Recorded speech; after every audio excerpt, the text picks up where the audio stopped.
tutorial. Amiche ed amici, ciao a tutti, ben ritrovati su Momis, io sono Simona e appunto oggi vedremo due novità qui sul canale in un unico tutorial. Grazie alla realizzazione della borsa Magda vi mostrerò una nuova tecnica per costruire appunto una borsa stessa e vi mostrerò la resa del punto basso termico su una borsa, sulla borsa Magda. Fino ad ora avevamo visto questo punto di lavorazione per la realizzazione della tracolla all'uncinetto super resistente. Infatti, a proposito di resistenza e anche rigidità, non è necessario alcun supporto per irrigidire la borsa, anzi non è indispensabile utilizzare del cordoncino, potreste utilizzare anche della lana, mistolana, acrilico o cotone, perché questo punto di lavorazione garantisce appunto al corpo della borsa o a qualsiasi altra cosa una bella rigidità, un bel sostegno. Ho utilizzato 230 grammi circa di cordoncino, uncinetto di lavorazione numero 4,5, poi ho utilizzato pochi accessori anche in questo caso, ma indispensabili per la costruzione di una borsa, no? Nel mio caso ho utilizzato una chiusura a cartella, ma potreste utilizzare anche dei bottoni magnetici, due agganci con le alette per andare ad inserire la tracolla e poi appunto 60 cm di catenina in questo caso con degli agganci. Però magari se non avete a disposizione la catenina, preferite fare appunto la tracollina all'uncinetto stesso, potreste prendere spunto dal manico che ho realizzato qualche tempo fa, magari ve lo lascio nella i qui in alto. E questo era tutto, io spero che questo progetto vi sia piaciuto, vi aspetto come sempre giù nei commenti, mi raccomando scatenatevi. A questo punto vi lascio al tutorial, ma come sempre vi devo ricordare di iscrivervi al canale, di attivare la campanellina per non perdervi i prossimi contenuti e di seguirmi anche sui social. A questo punto, sigla!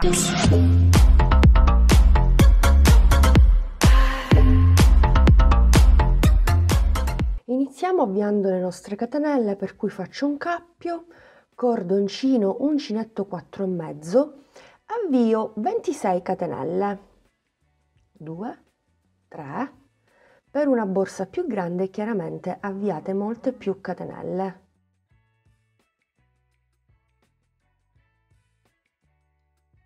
24, 25, 26esima catenella che mi serve per ritornare indietro a punto basso.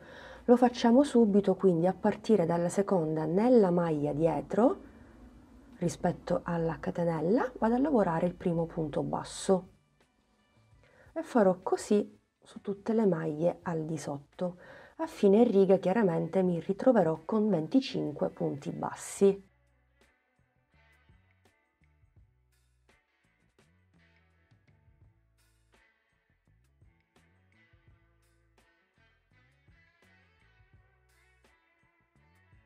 Venticinquesimo ed ultimo punto basso. Fatto questo facciamo una catenella e iniziamo il punto di lavorazione. Andrò a lavorare dei punti bassi prendendo la metà costina dietro più la metà costina del punto basso della catenella al di sotto. Quindi prendo il filo, faccio passare il tutto, 2 asole e chiudo con il punto basso. Quindi asolina con asolina, prendo il cordoncino di lavorazione e chiudo punto basso. Lavorerò sempre 25 punti bassi.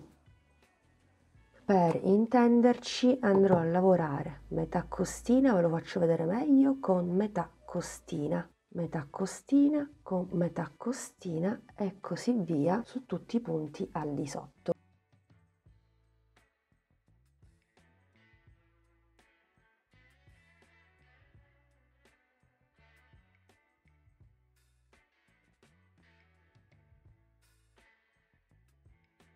E 25, 1. Ovviamente le prime righe, ve lo dico sempre, sono un po' le più strette.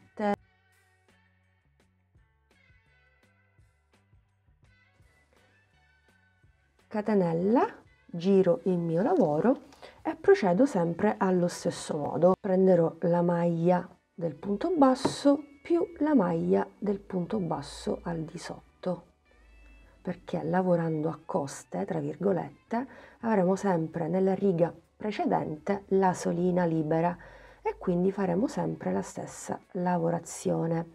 Ovviamente il lavoro crescerà a poco, però di contro la lavorazione sarà super rigida, per cui salteremo il passaggio della rete o del feltro. 2, 3. Vedrete che man mano che alzate il vostro lavoro sarà ancora molto più comodo lavorare.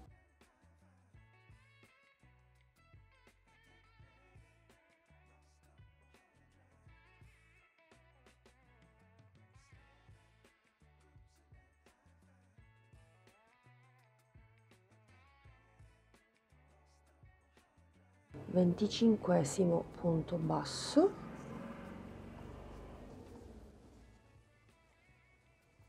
catenella. Avete visto, ho girato il lavoro in maniera automatica, per cui riprendo il mio lavoro. Questa, se non erro, è la terza riga. Primo punto basso, secondo punto basso e così via. Più che indicarvi il numero di righe, vi indicherò i centimetri che raggiungerò io. Più o meno alzerò questo pannello momentaneamente fino a 12 centimetri.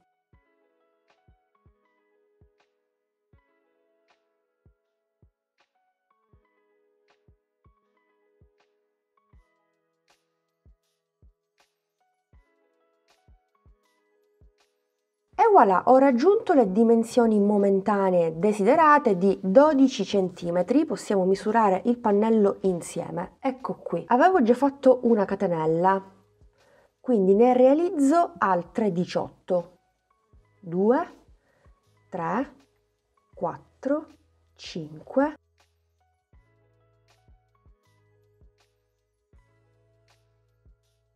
18. In realtà quelle che lavoreremo sono 18 catenelle, la 19esima ci occorre per ritornare indietro a punto basso. Queste catenelle corrispondono esattamente a 12 cm, ovvero all'altezza del pannello che abbiamo realizzato poco prima. Ad ogni modo, se personalizzate il progetto, quindi lo fate più grande, prendete in considerazione i centimetri sviluppati in precedenza. A partire dalla seconda vado a lavorare un punto basso, ovviamente nella maglia dietro alla catenella, come abbiamo fatto all'inizio. 1,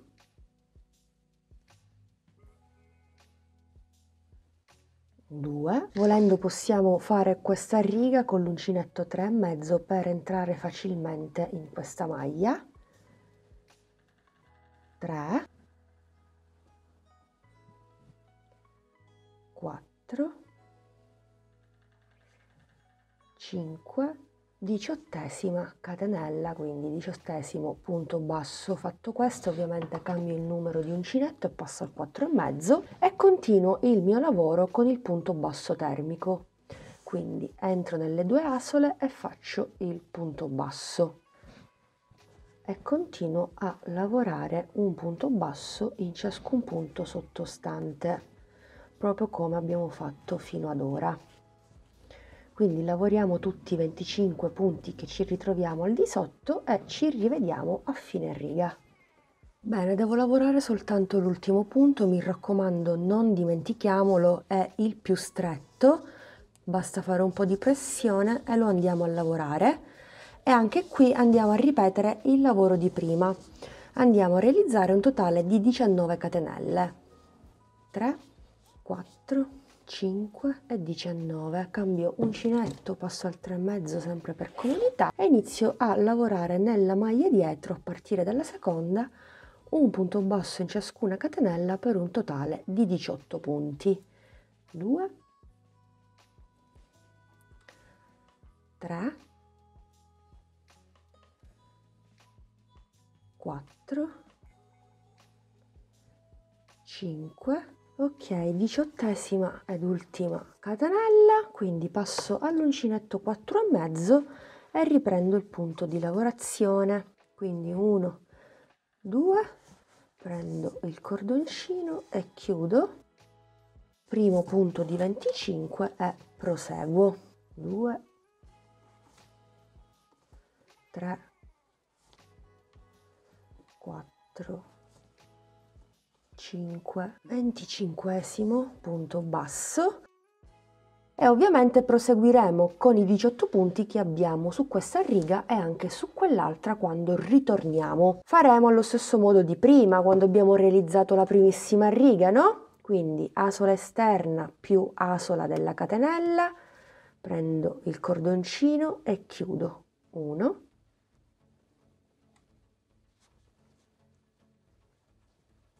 2,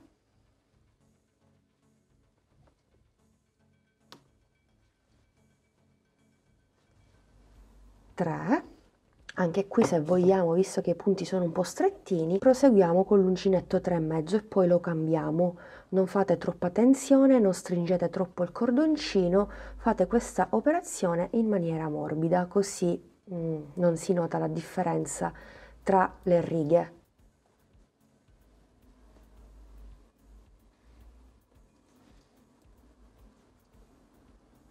Rimangono gli ultimi 2 punti, quindi 17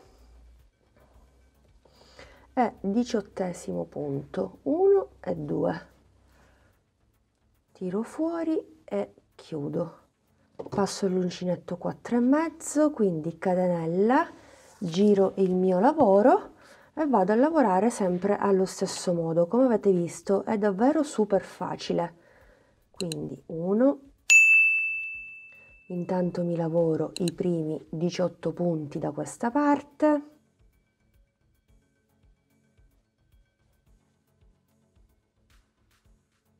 sto quasi terminando i 18 punti e mi ritrovo sul pannello centrale fatto dai 25, quindi molto semplicemente vado a lavorare i 25 punti sempre allo stesso modo. 1 e 2, eccolo qui, e procedo. 1 e 2 e procedo. Quindi continuo, poi ovviamente quando mi ritrovo alla primissima riga dall'altra parte procederò prendendo sempre le 2 asole, quindi queste sono le ultime 2 del pannello da 25 punti, poi prenderò il primo punto con la catenella e così via, poi ritorno indietro proprio come sto facendo con voi da quest'altra parte e continueremo in questo modo in righe di andata e di ritorno per un tot di centimetri. Bene, ho raggiunto anche qui i centimetri che mi occorrevano, 6 centimetri nello specifico, però come notate qui non ho terminato la riga, l'ho iniziata e devo proseguirla, ma proseguirò soltanto per i primi 25 punti, non lavorerò i punti bassi anche dall'altra parte, perché qui già siamo arrivati a 6 centimetri, possiamo anche misurare dall'altra parte. È importante avere 6 centimetri qui e 6 centimetri anche qui. Ecco qua, tutto deve coincidere. Se non avessi fatto questa riga magari ero a 5 centimetri e mezzo. Posso proseguire lavorando soltanto i 25 punti, lo facciamo insieme anche per la riga successiva e poi possiamo procedere anche da soli. Un'altra cosa, questi 6 centimetri equivalgono alla profondità della nostra borsa. Se vi va potete spingervi anche ad 8 centimetri oppure a 10 centimetri in base ai vostri gusti e a quello che volete realizzare. Come vi dicevo, proseguo per i 25 punti del pannello centrale.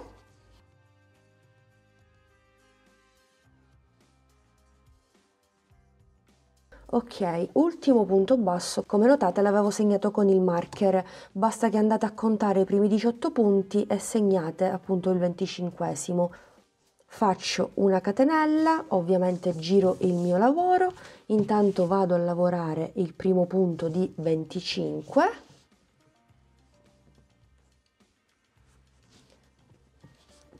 2, 3, stessa cosa potete fare anche qui, contate i punti, vado a segnare questo che è il 25esimo, così so che devo fermarmi proprio qui dove c'è il marker, e 25. Perfetto, quindi faccio una catenella, giro il mio lavoro e andrò a lavorare righe di andata e di ritorno di soli 25 punti bassi, proprio come abbiamo fatto per quello che poi sarà il pannello davanti della nostra borsa. Guardate come inizia a prendere forma. Andremo a realizzare la parte dietro più la patella, più una piccola profondità praticamente che va a ricoprire, tra virgolette, la profondità realizzata. Tutto qui. Anche in questo caso mi regolerò con i centimetri, perché capisco benissimo che per alcuni di voi può sembrare un po' complicato sapere quante righe sono, ma considerate che ciascuna fila, ciascuna riga equivale a 2 righe, però comunque parliamo in centimetri piuttosto che in righe, che secondo me è meglio. Bene, e voilà, ho completato il corpo della mia borsa. Dunque, dalla parte in cui ci siamo lasciati, quindi dopo aver costruito la profondità della nostra borsa, sono andata avanti per un bel po' di righe, anche se non sembra. Comunque sono andata avanti per un totale di 23 centimetri. Come notate, io ad un certo punto ho segnato delle righe con del filato, giusto, non avevo il marker a portata di mano, quindi ho preso del filato e ho segnato esattamente questa riga. Questa riga sta ad indicarmi che da questo punto fino praticamente alla base andrò a cucire questo laterale. Mi spiego meglio facendovelo vedere e voilà, come notate tutto coincide perfettamente. Però non ho fatto grossi calcoli perché mi sono basata sul numero di righe nonché sui centimetri che avevo sviluppato all'inizio, ovvero 12 centimetri. Quindi questi 12 centimetri li ho riportati anche sulla parte dietro della mia borsa. Dalla riga successiva in poi invece sono andata a sviluppare sia un po' di profondità che la patella della borsa. Anche qui mi spiego meglio. Se andiamo a piegare tutto in questo modo, ok, piegando il tutto in questo modo, come notate, andiamo a ripiegare la lavorazione. Sono andata a realizzare una piccola profondità sulla patella proprio come alla base, infatti corrispondono sia le righe che i centimetri, e poi un po' di patelline. Già ho fatto la catenella, credo di avervi detto tutto. Prendo sempre la metà asola con la metà asola, però anziché andare a fare il punto basso vado a fare il punto bassissimo. Per cui in totale andrò a fare 25 punti bassissimi. 2, 3, 4, 5, 6, 7, 8. Vi faccio vedere il risultato, guardate come sto chiudendo il lavoro. Queste sono le catenelle iniziali e questa invece è la parte finale del pannello. Quindi continuo così, poi blocco con una catenella e stacco il cordoncino. Ho terminato.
E voilà, amiche ed amici, questo qui è il risultato della borsa. Che dire, è perfetta, è spettacolare, non fa davvero una piega, è bella possente, bella compatta, super rigida, per cui non ha bisogno di alcun sostegno, però può essere sempre foderata. Mi raccomando, anche in questo caso foderate sempre le vostre borse per andare a nascondere le alette sia degli agganci che della chiusura stessa. Non è un passaggio complicato. Quando la borsa è aperta andate a ritagliare proprio la sagoma del corpo della borsa e poi andate a cucire il tutto, compresi i laterali, ed il gioco è fatto. Volendo potreste utilizzare dei bottoni magnetici se non avete una chiusura a cartella, proprio come ho fatto per la borsa Aine. Per quanto riguarda la tracolla potreste utilizzare lo stesso metodo sempre della borsa Aine o della borsa Ayla, oppure, perché no, visto che abbiamo utilizzato il punto termico, potreste andare a realizzare un centurino sempre a punto termico un po' più sottile, chiaro, per rimanere in proporzione con la borsa,